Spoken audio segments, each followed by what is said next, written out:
Hello everyone, welcome back to a online solution. कैसे हो मेरे प्यारे रसगुल्लों, मेरे प्यारे स्टूडेंट। तो आज हम इस वीडियो में क्लास 10th मैथ का लॉन्ग वाला सवाल यानी कि जो 5 नंबर वाला सवाल होता है ना, 4 सवाल करने वाले हैं, यानी कि 4 5 20 नंबर का सवाल। अगर इन सभी सवालों का जवाब आपको पता है तो बिल्कुल आपकी तैयारी एकदम बिल्कुल परफेक्ट जा रही है। लेकिन अगर आप इन चारों में से कोई भी सवाल नहीं बना पाते तो उस पर आपको ज़्यादा फोकस करना है जी, ठीक है ना। तो चलिए स्टार्ट करते हैं वीडियो को फटाफट। जो पहली बार चैनल पे विजिट कर रहे हो, सब चैनल को सब्सक्राइब कर लीजिएगा और बेल आइकन को प्रेस कीजिएगा, ऑल वाला बटन को दबाइएगा, तब आपको इन्फॉर्मेशन पहुंचेगा।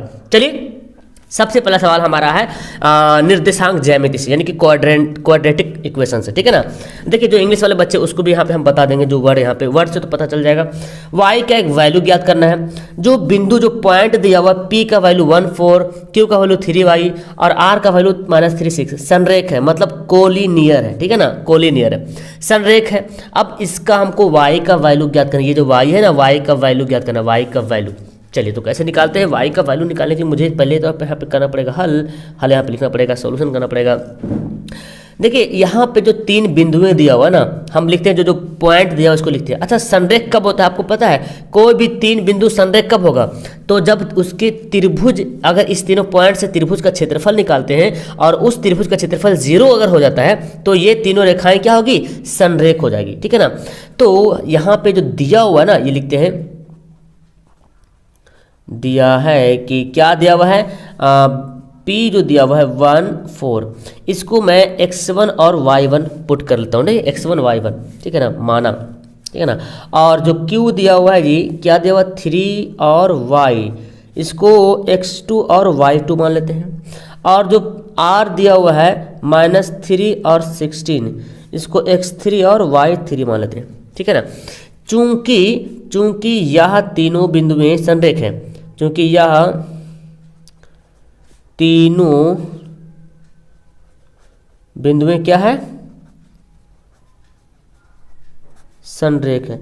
जब तीनों बिंदुएं संरेख होगा इसलिए, है ना, इसलिए त्रिभुज का क्षेत्रफल बराबर 0। कब होता संरेख? जब त्रिभुज का क्षेत्रफल 0 हो जाएगा। तो अब आपको त्रिभुज के क्षेत्रफल का फॉर्मूला पता है, क्या होता है? मैं फॉर्मूला लिखता हूँ 1/2 इंटू, देखिए 1 2 3, गिनती आता है ना 1 2 3, फिर 2 3 1, फिर 3 1 2, ठीक है। ये है, इतना फार्मूला है। देखिए 1 x1 x2 x3, तो इसको पढ़ेंगे 1 2 3 2 3 1 3 1 2। 3 सांस में तो आराम से गाना कैसे याद करते हैं, वैसे इसको याद कर लीजिएगा 1 2 3 2 3 1 3 1 2। यहाँ पे याद करिएगा, यहाँ पे माइनस होगा, ठीक है ना, यहाँ पे माइनस होगा। अब वैल्यू पुट करते हैं, 1/2 है। x1 कितना है, ध्यान से बैठाएंगे x1, पहले हम वैल्यू पुट करें एकदम हिसाब से। x1 का वैल्यू कितना है? 1 है, तो यहाँ पे लिखेंगे 1। y2 का वैल्यू कितना? y2 का वैल्यू y है। y3 का वैल्यू कितना है? 16 है, हो गया, प्लस x2 यहाँ पे है, इसका वैल्यू कितना? 3 है। y3 का वैल्यू 16 है। y1 का वैल्यू है 4, हो गया। फिर x3 का वैल्यू कितना? -3, और यहाँ पे क्या है? प्लस, तो हम यहाँ पे माइनस ऐसे लिख देते हैं, -3। y1 कितना है? y1 है 4, देखिए y1 कितना है? 4 है। y2 कितना है जी? y2 है y = 0 हो गया, ठीक है। अब हमको इसका हल कर लेना है आराम से। 1/2, देखिए 1 को इससे मल्टीप्लाई कीजिए तो यही ना आएगा, y -16 ही रहेगा। चलिए देखिए 16 में से 4 घटे कितना होगा? 12, है ना, 12 × 16 होता है, 12 या 36, ठीक है। यहाँ पे हम क्या करते हैं, ये जो माइनस है, देखो प्लस माइनस हो जाएगा, इसको मल्टीप्लाई करेंगे तो देखो प्लस -3, माइनस को 4 से करेंगे तो कितना होगा? -12। और ये माइनस हो गया ना, प्लस माइनस को -y से करेंगे तो प्लस 3y = 0। ये जो 1/2 इधर जाके क्या हो जाएगा? ये समझ लो ब्रैकेट है दिया हुआ, ऐसे जो दिया समझ लो ब्रैकेट है। इसको यहाँ पे 2 को इधर ले जाओगे तो क्या होगा? 0 हो जाएगा। 0 हो जाएगा तो फिर मेरे पास क्या बचेगा? मेरे पास यही सब बचेगा ना। यहाँ पे कर लेते, घटा जोड़ करते हैं। यहाँ पे देखिए 3y 1y कितना हो गया? 4y, और 36 जोड़ में, और देखिए 36 हो गया जोड़ में, और ये देखिए 16 12 कितना हो गया, 6 2 8 और 28 हो गया, घटाओ में इतना बड़ा और 0, क्योंकि ये 2 जाके कहाँ हो गया, उधर 0 बन गया, तो 4y। अब यहाँ पे 36 में से 28 घटाएंगे तो 16 में से 8 घटेगा 8, मतलब 8 बचेगा, है ना जी। अब मेरे पास क्या बच गया है, 4y। ये 8 को इधर ले चल जाओ तो प्लस वाला क्या हो जाएगा, माइनस 4 दूना 8, y का वैल्यू कितना हो गया, -2। यही हो गया आंसर, हो गया। कितना आसान सवाल है, 5 नंबर का सवाल पूछा जाता है ये सवाल, ठीक है ना। तो इस कभी कभी 5 नंबर में पूछ ले, कभी 2 नंबर में पूछ लेता है ना। तो सवाल बहुत ही गजब का है, मज़ेदार का है। उम्मीद है कि आपको समझ में आ गया होगा। चलिए हम सवाल नंबर दूसरा पढ़ते हैं। सवाल नंबर 2 भी गजब का है, ये है हाइट एंड डिस्टेंस का। मैंने बताया था कि हाइट एंड डिस्टेंस एक सवाल तो कन्फर्म पूछता ही पूछता है, ठीक है ना। तो चलिए जी हम इसको बनाते हैं हाइट एंड डिस्टेंस वाला सवाल। देखिए हाँ, यहाँ पे ध्यान से देखेंगे क्या बोलता है सवाल। भूमि के एक बिंदु O से मीनार के शिखर का उन्नयन कोण 30 डिग्री है एवं मीनार के शिखर पर भूमि के एक बिंदु है। पहले तो हमको देखो पढ़ते जाना है और इसका फिगर बनाना है। फिगर बनाने अगर आ गया ना तो आधा क्वेश्चन हल हो जाएगा। भूमि के एक बिंदु पर मीनार है। अब बताइए, मीनार तो सीधा खड़ा रहेगा ना, सीधा मीनार खड़ी है, जमीन भी रहेगा, ऐसे ये तो रहेगा 90 डिग्री कन्फर्म है। भूमि के एक बिंदु पर मीनार ओ बिंदु से मीनार के शिखर का उन्नयन कोण, ओ बिंदु से मतलब यहाँ पे एक बिंदु ओ मान लेते हैं। और ये मीनार के शिखर, देखो शिखर मतलब टॉप, मीनार टावर है ना, टावर है, टावर के जो शिखर है उसका जो उन्नयन कोण यहाँ से यहाँ, ये कोण है कितना, 30 डिग्री, ठीक है। फिर बोलता है एवं मीनार के शिखर पर ध्वज दंड खड़ा हुआ है। यहाँ पे जो है ना, इसके यहाँ पे ये जो मीनार है ना, ये क्या है, ये है मीनार, यहाँ से यहाँ तक, ठीक है। यहाँ पे एक ठो ध्वज दंड मतलब झंडा, मान ली झंडा उड़ रहा, ठीक है, झंडा गड़ा हुआ है यहाँ पे, ठीक है, झंडा गड़ा हुआ है, झंडा गड़ा, तो झंडा जो गड़ा हुआ है वो अब इसके झंडा जो ऊंचा जो शिखर है, जो झंडा का जो टॉप है ना, उसका उन्नयन कोण बन रहा है 60 डिग्री, मतलब ये वाला पूरा बन रहा 60 डिग्री। ये पूरा जितना ऊंचाई जाएगा तो डिग्री तो बढ़ते जाएगा, हो गया। अब बोलता है यदि ध्वज दंड की लंबाई 5 मीटर है, यानी कि ये जो ध्वज दंड है 5 मीटर जो है लंबा है, तो हम इसको मान लेते ए बी सी और ओ तो यहाँ पे है ये, ठीक है ना। यानी कि ए बी क्या है, ध्वज दंड है, बी सी क्या है, मीनार है, ये तो डिस्टेंस है। तो ये जो मीनार है ना, इसको हम एच मान लेंगे, क्या मान लेंगे, एच मान लेंगे, और ये इसको मैंने एक्स मान लिया। अब इसी बात को यहाँ पे लिखना है, देखिए माना कि अब यहाँ पे जो यहाँ पे लिखिएगा, माना कि क्या कौन कौन मीनार है, बी सी मीनार की ऊंचाई है ना। तो हम ऊंचाई मान ले, बीसी मीनार को ऊंचाई बराबर एच मान लेते, ठीक है, ऊंचाई बराबर एच। और क्या मानेंगे, और ओ सी बराबर क्या माने, एक्स माने। और ए बी दिया हुआ ना, ए बी बराबर 5 मीटर दिया हुआ है, ऐसे लिख सकते हैं, नहीं भी लिखे कोई दिक्कत नहीं, दिया हुआ है। थीटा कोण चाहे तो लिख सकते हैं, ना तो भी नहीं लिख सकते। अब देखिए हमको 1 बाय 1 करके ले जाना है, ठीक है ना। पहले हम 30 डिग्री से बनाते हैं, फिर 60 डिग्री बनाएंगे, ठीक है, छोटा से बड़ा। 30 डिग्री के लिए देखिए कोण त्रिभुज 30 डिग्री नहीं, यहीं तक है, इसमें नहीं जा रहा है, यहीं तक है। बी सी ओ ये वाला इतना दूर, बी ये वाला इतने दूर तक है 30 डिग्री, है ना, दिख रहा, बी सी ओ।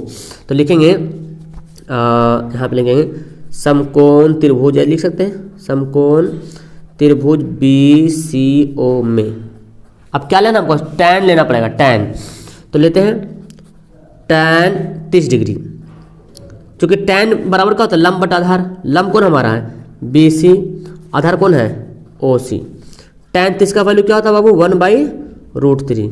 अब बी सी को मैंने क्या माना, बी सी को मैंने एच माना, और ओ सी को मैंने एक्स से माना। बहुत ही आसान सा सवाल बन जाता है। इसको क्रॉस गुना कर लो, एक्स को 1 से गुना करो, एक्स हो जाएगा, और √3 को एच से गुना करो तो √3 एच हो जाएगा। ये एक्स से बराबर आया। क्यों एक्स से बराबर लाएं, क्योंकि जब हम आगे बनाएंगे तो फिर हमारा एक्स से भी तो आधार तो उसमें भी आएगा, बड़ा वाला 60 डिग्री भी लेंगे तो आधार आएगा, तो एक्स का वैल्यू पुट करना पड़ेगा। अब हम लिखते हैं टैन 60 डिग्री। अब त्रिभुज कौन लेते हैं, देखिए ए बड़ा वाला ए सी ओ, है ना, त्रिभुज ए सी ओ में, ठीक है ना। क्या लेंगे, टैन 60 डिग्री। अब जब टैन 60 डिग्री लेंगे तो मेरे लिए पूरा ये हो जाएगा लंब। इस 60 डिग्री जब लेंगे पूरा 60 डिग्री, तो मेरे लिए पूरा ए सी लंब हो जाएगा, और ओ सी क्या हो जाएगा, आधार हो जाएगा। तो हम लिखेंगे यहाँ पे ए सी बटे ओ सी। अच्छा आपको पता है टैन 60 का वैल्यू कितना होता है, √3 होता है जी। AC, अच्छा AC को मैं लिख सकता हूँ, AC को मैं तोड़ तोड़ के लिख सकता हूँ, AB प्लस BC लिख सकते हैं ना, AB प्लस BC, क्योंकि AC है, AB और BC मिलकर बना AB BC, तो यहाँ पे AC को लिख सकते हैं AB प्लस BC, और OC बेचारा तो X तो है ही है ना, X मैंने माना था, X लिख दिया। अब यहाँ पे और एक स्टेप बढ़ेगा जी, देखिए AB का वैल्यू दिया हुआ है, AB का वैल्यू कितना दिया 5, ये ऊंचाई ध्वज है ना, झंडा है 5 है, ठीक है ना, और BC को मैंने H माना था, तो यहाँ पे लिख देंगे 5 और BC को लिख देंगे H, नीचे हो गया बटा X है। अब कर लो, अच्छा X का वैल्यू भी मेरे पास आ गया था ना √3H, तो हम ये जो X जहाँ पे हम लिख सकते हैं, चलिए अगला स्टेप में लिख देंगे। अब काटकुट क्या करें, अगर एग्जाम में ऐसा होता आपके साथ तो काटकुट मत कीजिएगा, आगे बढ़ जाएगा, कोई दिक्कत नहीं। X का वैल्यू कितना है √3H, तो हम यहाँ पे √3H लिख देंगे। अब तुम लोग कर लो क्रॉस गुना, यहाँ पे नीचे 1 छुपा हुआ, क्रॉस गुना कर लो, तो √3H को इस √3 से गुना करेंगे तो √3 हो जाएगा, H बराबर 5 प्लस X, है ना। अब यहाँ पे क्या करेंगे, ई वाला H को इधर ला दो, तो ला देते हैं जी, तो प्लस आके क्या बन जाएगा माइनस। अब मेरे पास 2H बचेगा, 2H बराबर 5, और फिर मेरे पास H बचेगा, तो H बराबर 5/2, कितना हो गया 2.5 मीटर, यार मतलब 2.5 मीटर का मीनार है, 2.5 मीटर ऊंचा मीनार है, और उसके ऊपर कितना बड़का झंडा, 5 मीटर झंडा खड़ा हुआ। खैर कोई बात नहीं, तो लिखेंगे इसलिए मीनार की ऊंचाई बराबर है ना, द हाइट ऑफ टावर ना, इसलिए मीनार की ऊंचाई बराबर 2.5 मीटर। बहुत ही आसान यार, 5 नंबर वाला सवाल ना, अगर आप तुम लोग कर लोगे ना 5 नंबर सवाल को, एकदम हाइट एंड डिस्टेंस, जो सवाल जो 5 नंबर मैंने बताया था, 7 से 8 से चैप्टर से पूछता है सवाल, 5 नंबर 100% पूछता है, उस चैप्टर को कम से कम एक तुम लोग एकदम कन्फर्म कर लो, कंठस्थ कर लो, एकदम गर्दा उड़ा दोगे एग्जाम में, ठीक है ना। अब सवाल हम आपको लेते हैं सवाल नंबर 3, जो कि बहुत ही इम्पोर्टेंट सवाल है, ये भी आता है 5 नंबर सवाल में, बाप और बेटा वाला है ना, एज वाला। चलिए बनाते हैं इसको, देखिए जी क्या बोला गया, पिता है और उसके पुत्र है, मतलब एक बाप है एक बेटा है, उन दोनों का जो एज है, जो आयु है, उसका सम योग जो है, जोड़ जो है 45 साल है, और 5 वर्ष पूर्व मतलब 5 साल पहले उसकी जो आयु थी, उसकी जो उम्र है, उम्र जो है उनका गुणनफल, उम्र का जो मल्टीप्लाई करेंगे ना तो 124 आता है। तो वर्तमान आयु ज्ञात करना है, तो वर्तमान आयु तो हमको निकालना पड़ेगा इसका, है ना। चलिए निकालते हैं। तो मुझे यहाँ पे क्या करना पड़ेगा, मानना पड़ेगा, मान लेंगे पिता की आयु और पुत्र का आयु, तो यहाँ पे लिखते हैं माना कि पिता की वर्तमान आयु है ना, वर्तमान, चूंकि वर्तमान आयु पूछ रहा, वर्तमान आयु मतलब उम्र बराबर X वर्ष, हो सकता है कुछ साल होगा ना, कुछ साल तो होगा पिता का, हमको पता नहीं, लेकिन निकालेंगे कितना साल होगा। फिर तथा जब पिता का मान ले तो पुत्र हो जाएगा, तो पुत्र की वर्तमान आयु बराबर क्या हो जाएगा, Y वर्ष मान लेते हैं। अब देखिए सवाल में आगे देखिए टिप एक आता है क्या, 5 साल पहले, पढ़ लीजिएगा सवाल को पहले, 5 साल पहले 5 साल बाद रहेगा, तो उसको यहीं पे लिख लेंगे समीकरण, ठीक है ना।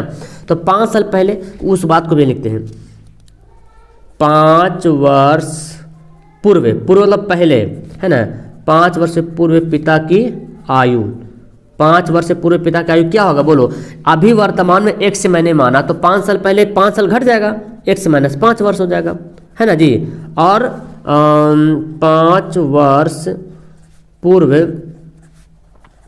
पुत्र की आयु, तो पुत्र की भी आयु 5 साल घट जाएगा, जब पिता 5 साल माइनस जाएगा तो पुत्र भी चल जाएगा -5 साल, हो गया। इतनी बात को लिखना है। अगर सवाल में 5 साल बाद भी दे रहे हैं तो 5 साल बाद का भी इक्वेशन यहीं पे लिखना है, 5 साल बाद रहेगा तो X प्लस हो जाएगा। अब यहाँ पे हम लिखेंगे प्रश्न से, है ना, प्रश्न से या प्रश्नानुसार। अब यहाँ से हमको बनाना है, सवाल क्या बोलता है, पिता तथा उसके पुत्र की आयु का योग 45 वर्ष है। पहला इक्वेशन यहाँ पे बनेगा कि पिता का उम्र X है, पुत्र की उम्र Y है, इन दोनों का जोड़ कितना है 45 वर्ष है। पहला समीकरण हमारे पास आ गया है, ठीक है ना। तथा अब दूसरा समीकरण क्या बोलता है, समीकरण इसको बोलते हैं फर्स्ट। दूसरा समीकरण क्या बोलता है, 5 वर्ष पहले पूर्व उनकी आयु, किनकी आयु, अरे पिता के बारे में बोल रहा, उनकी रिस्पेक्ट से करा ना, रिस्पेक्ट इज्जत बोल रहा, उनकी मतलब पिता के बारे में बोल रहा, उनकी आयु का गुणनफल मतलब उन लोगों का, इसका पुत्र पिता दोनों का गुणनफल, तो गुना कर देंगे। 5 वर्ष पहले पिता की आयु कितना X - 5 है, और 5 वर्ष पहले पुत्र की भी आयु बोल, उनकी आयु का गुणनफल, तो गुणनफल किससे कीजिएगा, यही दोनों बाप बेटा से गुणा कीजिएगा ना। तो y माइनस 5 गुणनफल कर दें, गुणन कर दें, कितना है 124 वर्ष है समीकरण सेकंड। अब इसको अगर आप गुना वगैरह करते हैं तो ज़्यादा लेंदी हो जाएगा ना, इसलिए हमको क्या करना, इसको प्रतिस्थापन विधि बनाया आप है उसी से बना लेते हैं, ठीक है ना। तो हम यहाँ पे लिखते हैं समीकरण फर्स्ट से, है ना। चलिए लिखते हैं क्या, समीकरण फर्स्ट से। समीकरण फर्स्ट हमारा क्या है, देखिए फर्स्ट का वैल्यू क्या, x प्लस वाई बराबर 45। यहाँ पे हम ना क्या करते हैं, y का वैल्यू निकाल लेते हैं। तो जब y का वैल्यू निकालेंगे तो x कहाँ चल जाएगा, माइनस में, प्लस जाके क्या बनता है, माइनस में हो गया।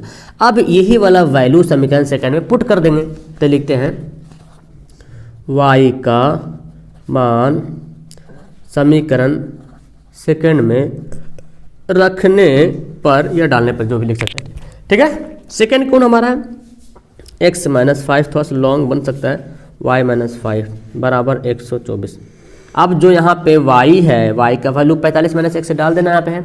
चलिए तो मुझे यहाँ पे लिख देना है x माइनस 5 हो गया, और y का वैल्यू कितना है, अभी y का वैल्यू मैं लिख रहा हूँ 45 माइनस x, 45 माइनस x, और पहले से 5 है, ये 5 जो है पहले से है, ठीक है ना। तो ये कितना 124 हो गया। अब यहाँ पे x माइनस 5 तो ऐसे रहने दो, 45 में से 5 घट जाएगा तो कितना बचेगा, 40 माइनस x बराबर 124। अब थोड़ा सा मल्टीप्लाई करेंगे तो मज़ा आ जाएगा। देखिए अब करेंगे इसको क्या, गुना कर देंगे, तो गुना कर लेते हैं जी। 40 को x से गुना कीजिएगा क्या हो जाएगा, 40x हो जाएगा, प्लस माइनस माइनस x को x कीजिएगा तो क्या होगा, x स्क्वायर हो जाएगा, माइनस प्लस माइनस 5 को 40 कीजिएगा तो 4 5 20 यानी कि 200 हो जाएगा जी, और माइनस माइनस प्लस 5 को करेंगे x तो क्या होगा 5x हो जाएगा बराबर 124। अब इसको हल करना तो आता ही आपको है, आपको मैं हल करके दिखा रहा हूँ। तो यहाँ पे क्या करेंगे हम, सबको उधर भेज दो, नहीं होता एकदम सबको उधर, सबको भेज दो नदी पार, ये माइनस जाके किधर चल जाएगा, इधर चल जाएगा, सबको उधर भेज दो।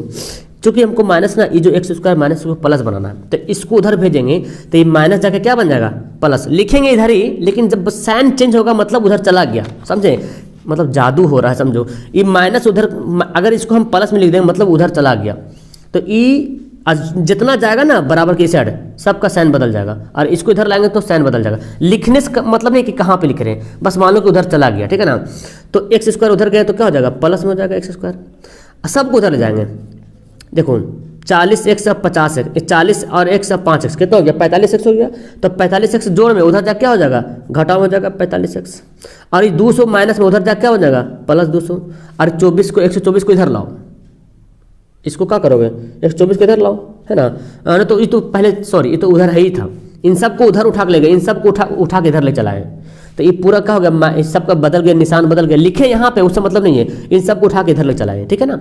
ये तो इधर पहले से था 124 जो है 124 पहले से था, है ना। तो 124 लिख देते हैं यहाँ पे बराबर 0। अब इधर क्या बचा, 0 बचा, तो बस यहाँ पे लिखे खाली। अब देखो यहाँ पे एक्स स्क्वायर माइनस 45x, इसको जोड़ दो कितना हो जाएगा 324।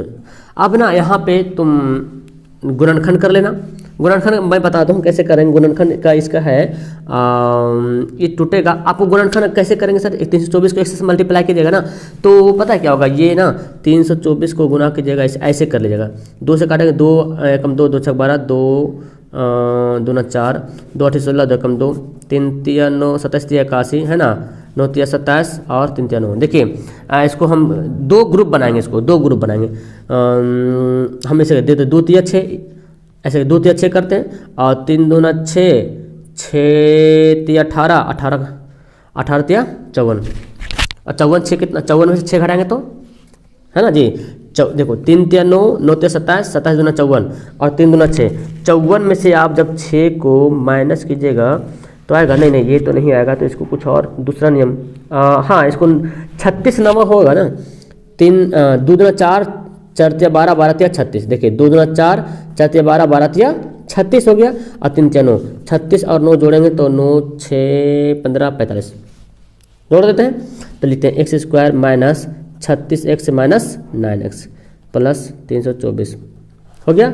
और फटाफट जल्दी से कॉमन ले लेते हैं जी, तो इन दोनों को कॉमन लेंगे कितना होगा, x कॉमन हो जाएगा तो x से माइनस 36 बचेगा, यहाँ पे क्या 9 कॉमन हो जाएगा तो x से माइनस बचेगा, यहाँ पे 36 हो जाएगा, ठीक है ना बराबर।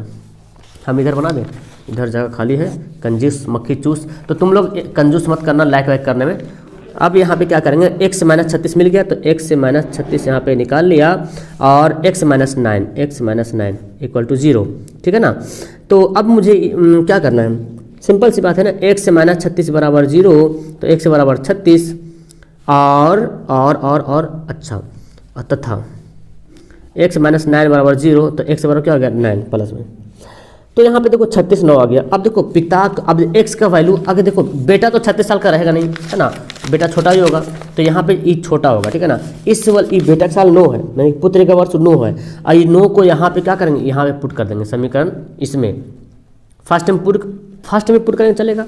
तो यहाँ पे लिख देंगे x का मान, इसको भी समीकरण मान लें, चलो समीकरण 3 कर लेते हैं, कोई दिक्कत नहीं, है ना। x का मान समीकरण 3 में रखने पर 3 क्या है, y बराबर 45 माइनस एक्स, तो 45 माइनस 9 यानी कि 36, तो पिता की उम्र 36 साल और पुत्र की उम्र 9 साल, तो यहाँ पे लिख देंगे जी, है ना। इसलिए पिता की आयु बराबर x बराबर 36 वर्ष हो गया और पुत्र की आयु बराबर y यानी कि कितना 9 वर्ष हो गया।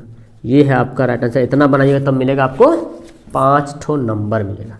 क्लियर है, समझ में आया सबको? बहुत ही आसान और गजब का सवाल। एक सवाल और बनाना है, ये सवाल है। इस सवाल में तो अक्सर बंदे का फेफड़े फूल जाता है, मतलब है कुछ नहीं लेकिन अपने माइंड को ना समझा रखा है, भाई साहब ये सवाल मुझसे तो नहीं बन पाएगा, है बहुत आसान। चलिए बनाते हैं। देखिए क्या करेंगे हम, यहाँ पे एक मोटर बोट है जिसकी स्थित जल में चाल दिया हुआ है, 24 किलोमीटर धारा के प्रतिकूल मतलब धारा का उल्टा, डाउन स्ट्रीम जिसको बोलते हैं, है ना। और वही धारा के अगर अनुकूल जाएगा मतलब और अप धारा के साथ साथ, तो 1 घंटा अधिक लगता है। तो बोलता है क्या, धारा के चाल। तो धारा के चाल मान लेते हैं ना, माना कि धारा की चाल, माना कि धारा के चाल बराबर x किलोमीटर प्रति घंटा मान लेते हैं, मानने में क्या जाता है ना। और यहाँ पे देखो जल की चाल मतलब क्या है, वोट की चाल दिया हुआ है ना, नाव की चाल, वोट मतलब ना, है ना, वोट मतलब नाव होता है, वोट की चाल दिया हुआ है कितना, 18 किलोमीटर प्रति घंटा। अब आप मुझे बताइए, अगर प्रतिकूल और अनुकूल को पहले यहाँ पे लिख लेते हैं इक्वेशन, है ना।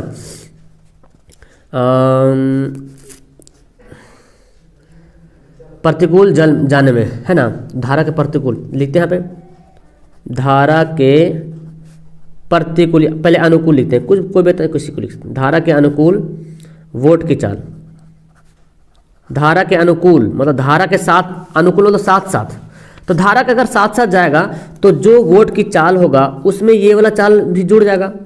जैसे इधर धारा बह रही है, इधर जा रही धारा, और नाव भी इधर ही जा रही, तो जाहिर सी बात है धारा भी स्पीड है, नाव भी अपना ताकत लगा रही, तो और स्पीड बढ़ जाएगा, है ना। स्पीड क्या हो जाएगा, उसका जो स्पीड और बढ़ जाएगा, तो फिर हमारा यहाँ पे दोनों का चाल क्या हो जाएगा, जुड़ जाएगा, है ना। इस तरह से हम इसको क्या कर सकते हैं, इसको हम यहाँ पे लिख सकते हैं।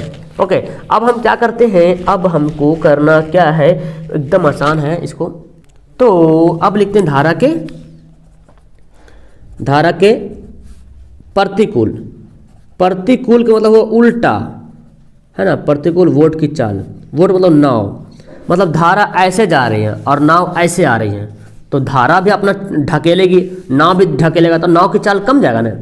तो 18 किलोमीटर नाव की चाल था, उसमें उसकी चाल में क्या आ जाएगी, कमी आ जाएगी। कितना कमी, जितना कस के ठेलेगा धारा उतना कम जाएगा, है ना। ये किलोमीटर प्रति घंटा, ये किलोमीटर प्रति घंटा। अब चूंकि यहाँ पे बोला जा रहा है कि एक, देखो अब फॉर्मूला अकॉर्डिंग टू इसको बनाएंगे, प्रतिकूल जाने में वही दूरी अनुकूल जाने में 1 घंटा अधिक लगता है। किसमें अधिक, किसमें लगता है, प्रतिकूल जाने में या अनुकूल जाने में।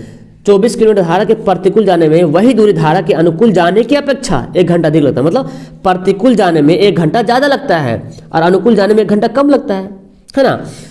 तो मुझे करना क्या, प्रश्न से लिखते हैं, प्रश्न से भाई साहब, तो प्रश्न से लिखते हैं जैसे दिया हुआ है। अच्छा, आपको पता है चूंकि यहाँ पे लिखते हैं, चूंकि समय बराबर क्या होता है, दूरी बटे चाल, है ना, दूरी बटे चाल होता है।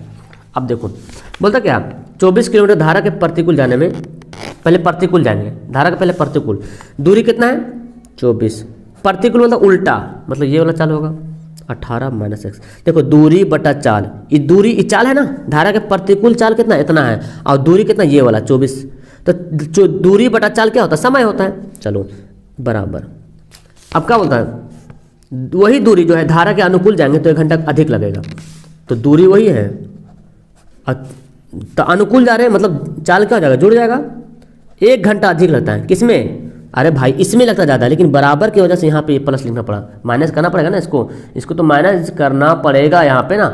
तो अब मुझे क्या करना, ई वाला को इधर भेजते हैं, ई वाला बात को इधर भेजते हैं, 24/18 माइनस एक्स, और ई वाला जो है ना बात इधर आ जाएगा, 24 माइनस हो जाएगा 18 प्लस एक्स बराबर 1। अब फटाफट इसको करते हैं सॉल्यूशन, यहाँ पे एलसीएम ले लेंगे, 18 माइनस एक्स से एलसीएम हो जाएगा, 18 माइनस एक्स से एलसीएम हो जाएगा।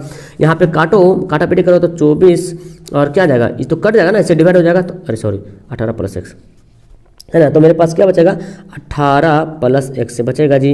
और यहाँ पे ये वाला कट जाएगा, तो इससे 24 से मल्टीप्लाई कर दो, 24 से मल्टीप्लाई करो तो क्या हो जाएगा, 18 माइनस एक्स, ठीक है, ये वाला बात इससे कट जाएगा, तो ये 24 इससे गुना हो जाएगा। अब देखो यहाँ पे देखो 24 ले लो कॉमन, ले लिया कॉमन, देखो यहाँ भी 24 है, यहाँ भी 24, क्या बचा 18 प्लस एक्स माइनस, है ना, माइनस बचा 18, ये माइनस से गुना होगा, minus plus minus, minus minus plus, x से गुना किया, ठीक है ना, बटे। अब देखो फार्मूला ए स्क्वायर, ए प्लस ए माइनस बी, ए प्लस बी, ए माइनस बी, ए प्लस बी, क्या होता है फार्मूला, ए स्क्वायर माइनस बी स्क्वायर बराबर 1। तो यहाँ पे 18 खल्लास, एक्स कितना हो गया, 2x हो गया, यानी कि 24 जो है वो 2x से मल्टीप्लाई हो गया, है ना जी, 24 2x से मल्टीप्लाई हो गया, और ये बेचारा इधर से 1 से भी मल्टीप्लाई हो जाएगा, तो 18 का स्क्वायर कितना होता है, 18 का स्क्वायर होता है 324, तो हम लिख लेते हैं 324 माइनस एक्स स्क्वायर। अब ई वाला एक्स स्क्वायर को सबको इधर लाओ, उठा के सबको इधर लेकर आइए तो ई माइनस एक्स स्क्वायर इधर आके क्या बनेगा, प्लस आई तो पहले था 24 दूना 48, है ना एक्स, और ये 324 को भी इधर लाएंगे तो माइनस 324। भाई साहब यहाँ भी 324, इससे पहले वाला सवाल में भी आया था, अच्छा 300, ओहो इससे पहले वाला सवाल में भी 324 आया था, गजब। हाँ यहाँ भी 324। तो मुझे करना क्या है, इसको आप तोड़ोगे तो पता है वही तोड़ना पड़ेगा 324 को तो 3 3 9 9 3 27, 27 दूना 54 और 3 6, 54 6, 3 3 9 9 3 27, 27 दूना 54 और 3 दूना 6, तो 54 6 कितना हो, 54 में 6 घटाएंगे, 54 में 6 घटाएंगे 48, तो हम लिखते हैं 54x माइनस 6x, देखिए 54 में 6 घटाए 48, यहाँ पे 324 बराबर 0। अब फटाफट कॉमन लेते हैं, x प्लस 54, आप इसको ना जो द्विघाती सूत्र होता है ना उससे भी बना सकते हैं, ओके। यहाँ पे क्या हो गया, x प्लस 54 हो गया इधर, और x माइनस 6 हो गया इधर। अब हमको अलग अलग करना पड़ेगा, तो अलग कर लेते हैं जी। x प्लस 54 बराबर 0 और x बराबर माइनस 54, और यहाँ पे x माइनस 6 बराबर 0 और x बराबर 6। तो यहाँ पे देखो दूरी, कभी भी चाल माइनस में होता है, चाल कभी माइनस नहीं होता, चाल हमेशा प्लस होता है। तो यहाँ पे लिखते हैं क्योंकि चाल ऋणात्मक नहीं होती है, इसलिए धारा की चाल बराबर, मैंने क्या माना था x, और ये आगे 6 किलोमीटर प्रति घंटा, ठीक है। तो हमारा यहाँ पे 5 सवाल हो गए क्लियर। अब आपको फीलिंग अच्छा होगा जब आपने पूरा सही बनाया हो, नहीं बनाए तो आप इस टाइप का सवाल पे फोकस करो। मुझे पता है इस टाइप का सवाल में बहुत ही बच्चे कंफ्यूजन में पड़ते हैं, बाकी पिता पुत्र को तो गर्दा उड़ा के रखे हुए हैं, और हाइट एंड डिस्टेंस भी गर्दा उड़ा दिए आप लोग, और ये सब सवाल ही बना ही दिए। इसके अलावा और भी सवाल है, मैं लाता रहूँगा, आप चैनल पर जुड़ जाएँ, डोंट वरी। किसी भी तरह की कोई दिक्कत हो तो मुझे आप व्हाट्सअप भी कर सकते हो। आपका व्हाट्सअप जो मेरा व्हाट्सअप का नंबर है ना, वो दिया हुआ है यूट्यूब के बैनर पर, जहाँ पर मेरा फोटो लगा हुआ है ना, वहाँ पर व्हाट्सअप नंबर लिखा, उससे आप मुझे मैसेज कर सकते हो, सवाल किसी भी सवाल में डाउट हो तो। ओके बाय बाय, मिलते हैं नेक्स्ट वीडियो में। लाइक वाइक नहीं किया तो लाइक कर देना। Okay thank you, thanks for watching.